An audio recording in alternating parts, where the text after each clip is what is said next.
ቤተሰብ እንዴት ናችሁ? ደህና ናችሁ? እግዚአብሔር ይመስገን። ይህን ታሪክ አብረን እንስማ።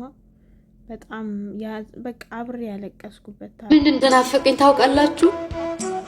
ራሴን በራሴን የማዘዝበት የራሴን ትዳር ይዤ የራሴን ቤት ይዤ ራሴን በራሴን ማዘዝ፣ ራሴን በራሴ ቤቴን መምራት።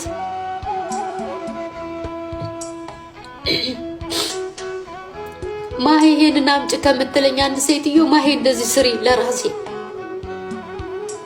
የምር ምን አለ እግዚአብሔር እሺ እስከዛሬ ፈትኖኛል አይደል? ከልጅነት እስከ እውቀት ፈትኖኛል፣ አይቶኛል። ስንት ነገር አሳልፌያለሁ በዚች እድሜ። ግን ከዚህ በኋላ ምን አለ እንደው መሞቻዬ ቀን በዛ ላይ ያላቀውም አይደል? አሁን ደግሞ ራሴን ለማጥፋት ተነሳው። ምን ትላላችሁ? በቃ ሁሉም ነገር አስጠላኝ። እናቴ ትሙት በዚህ ሰዓት ማለት ነው።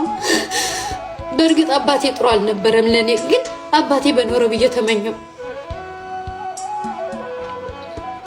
አባቴ ለኔ ጥሩ አልነበረም። እናቴ ትሙት ነው የምላችሁ። እናቴ ናት እንጂ ለኔ ብዙ መስዋዕት የከፈለችልኝ። አባቴ ለኔ ጥሩ አልነበረም። ያንን ደግሞ እኔ እዚህ ጋር መጥቼ መናገር አልፈልግም። ግን በዚህ ሰዓት በኖረና ችግሬን በነገርኩት አባት መከታ ነው ይባል የለም።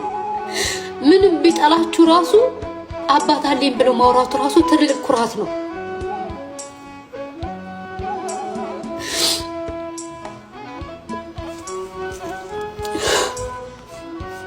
ሳላይ ያለፍኩ እንዳይመስላችሁ አያለሁ።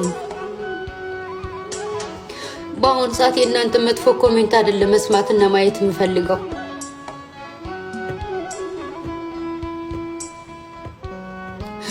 እኔ በህይወቴ ሰው ጠይቄ የማላውቀው ልጅ አንድ ሰው ጠየቅኩኝ እንዲረዳኝ።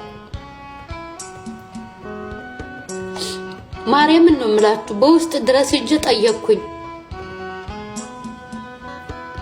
እንደገና ደግሞ መሰጅም ጻፍኩኝ ቢያንስ